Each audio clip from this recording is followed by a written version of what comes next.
Merci, bien-aimé dans le Seigneur. Je sais que vous êtes en train de me suivre. Moi, c'est le révérend Réussite Ngoïmandakou. Je suis président et visionnaire des ministères Génération Joël.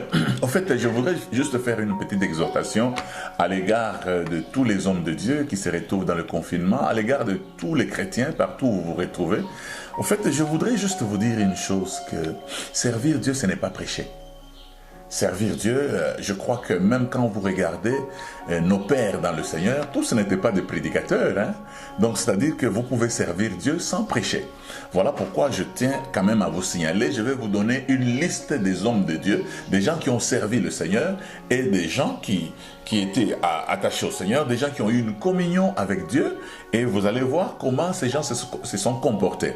Je commence par notre père dans la foi, qui est Abraham. Vous savez que personne ne peut douter de la foi d'Abraham, mais je tiens à vous dire qu'Abraham n'était pas un prédicateur. Abraham, c'était un homme d'affaires à qui Dieu a parlé. Donc il est possible d'être commerçant, il est possible d'être un homme d'affaires, il est possible d'être un taximène, et le Seigneur vous parle et vous le servez. Donc Abraham n'était pas un prédicateur, encore moins un pasteur. C'est un homme d'affaires à qui Dieu a dit de quitter sa famille, de quitter sa patrie et de quitter son pays pour le servir. Vous suivez son enfant, Isaac. Isaac n'a jamais été diacre. Isaac, c'était un agriculteur, et vous en conviendrez avec moi parce que la Bible déclare, cette année-là, il s'aima et il récolta le centuple. C'est Dieu qui lui a dit de rester là. Et cette année-là, il s'aima et il récolta le centuple. Loin d'Isaac d'être prédicateur, loin d'Isaac d'être diacre ou évangéliste. Donc vous allez suivre que notre bien-aimé ici, Jacob, c'était un fermier. Il élevait, c'était un éleveur. Donc toute l'histoire de Jacob chez Laban et partout, et même quand Dieu lui apparaissait, c'était un éleveur à qui Dieu parlait. Vous comprenez? Donc, vous devez arriver à comprendre certaines choses.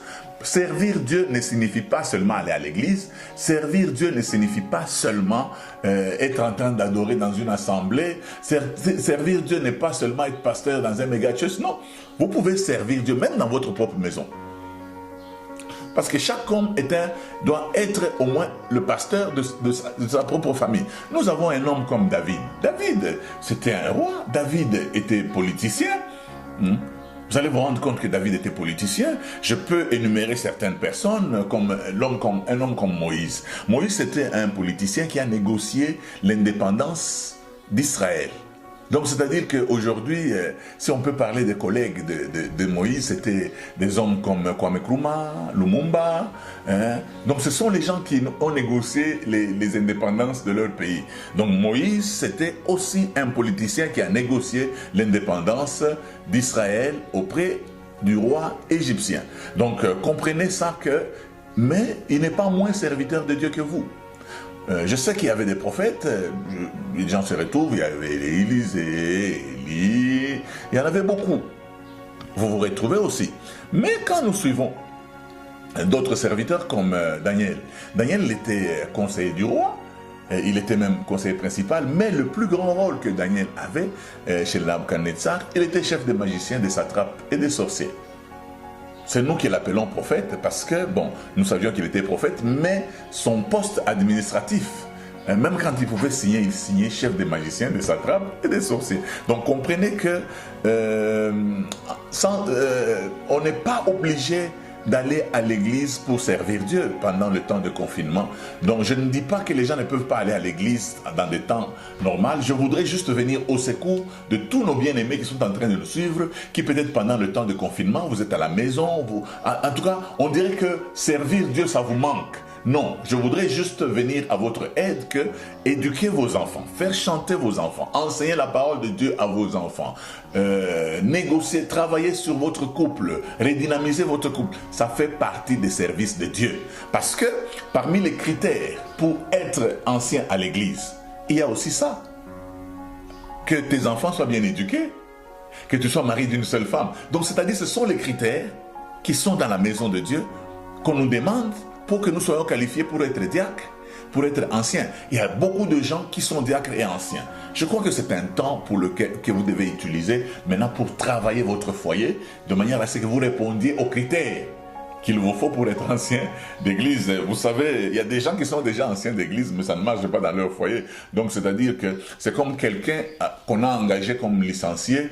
On a lui a donné un poste, mais ce poste appartient, il n'y a qu'un licencié qui peut l'occuper, mais lui, il est gradué. Mais profitez-en pour faire les 2 ans ou pour faire la seule année qui vous reste, vous devenez licencié, vous méritez votre place. Donc, regardez ce qu'il faut. Lire la parole de Dieu, c'est servir Dieu. C'est comme si vous demandez à un mécanicien que faire l'entretien d'un véhicule n'est pas du travail. C'est du travail. C'est toujours le mécanicien qui le fait, c'est du travail. C'est-à-dire que pendant que vous travaillez sur le rouage de votre ministère, vous regardez d'où vous venez et où vous allez, c'est aussi servir Dieu. Ne pensez pas que servir Dieu, c'est seulement crier, pousser. Non, quand vous le faites, sachez que l'ouvrier mérite son salaire. Dieu, il paye les gens. C'est vous qui avez déterminé que Dieu ne paye que par le panier. Moi, je ne pense pas à un Dieu qui ne paye que par le panier d'offrande. Non, non. Dites-moi, un homme comme Élie, Dieu lui a indiqué là où il devait aller. Il s'est retrouvé au torrent de Kérit. Et au torrent de Kérit, un jour, il n'y avait plus d'eau. Dieu l'a envoyé chez la veuve de Sarepta. Et il a été nourri. Ne pensez pas que Dieu doit être soumis au panier. Dieu doit être soumis à la volonté des hommes, mauvais qu'ils soient. Non. Vous êtes enfant de Dieu. Vous êtes immatriculé par Dieu. Dieu doit penser à vous. Cela est très important. Voilà pourquoi nous disons à tous nos bien-aimés que servir Dieu, ce n'est pas seulement prêcher. Nous disons à tous ceux qui sont en train de servir Dieu, qu'on appelle peut-être à l'église catholique les laïcs, qui ne sont pas vraiment, qui ne servent pas au sacerdoce. Ne pensez pas que vous ne servez pas Dieu. Vous servez Dieu. Vous servez Dieu. C'est pour cela que moi je me dis, vous pouvez être Premier ministre, vous avez des visions. Joseph était Premier ministre. C'est un poste politique. David, vous savez qu'il était roi. Vous n'allez pas me dire que vous avez plus de révélations que David. Mais quand il arrivait au temple, il ne s'occupait pas de l'œuvre sacerdotale. C'était occupé à d'autres personnes. Mais David, beaucoup de choses que David a écrites sont dans la parole du Seigneur. Esther n'était pas diaconesse. Esther, c'était la femme du roi. Mais elle a servi le Seigneur avec la position que le Seigneur lui a donnée. C'est pour cela que le Seigneur nous reproche. Il dit, les enfants de ce siècle sont plus sages que les enfants du royaume. Servez le Seigneur avec les postes que vous avez. C'est ça qui est plus important. Qui sait si c'est dans un temps comme celui-ci que tu peux parvenir à la royauté? Pendant ce temps où toi tu te retrouves, peut-être ton compte est bien plein, tu te retrouves avec des gens qui ne peuvent même pas nouer le 2 bouts du mois dans ce confinement, tu peux mettre en jeu, tu peux travailler, tu peux servir le Seigneur avec les moyens que tu as. Les réseaux sociaux sont là, vous pouvez vous exhorter mutuellement, vous pouvez partager certains témoignages du Seigneur. C'est aussi servir Dieu. Vous, les caméramans qui êtes en train de me filmer, vous servez Dieu.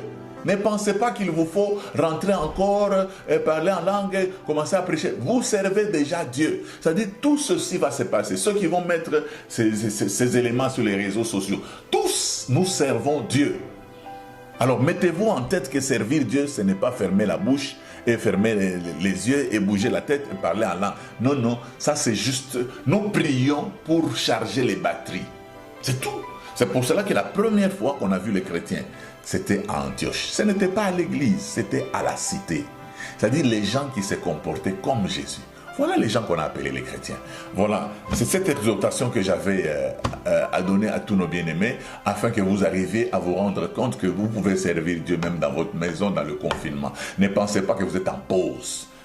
Maintenez une communion avec Dieu, même si vous êtes maçon, même si vous êtes mécanicien, Dieu peut vous parler, même si vous êtes balayeur, Dieu peut vous parler, parce que les gens qui nous ont précédés dans la foi, ce pourquoi la Bible déclare, suivez la foi de ceux qui vous ont précédés, tous ne travaillent pas au sacerdoce. Que le Seigneur nous bénisse.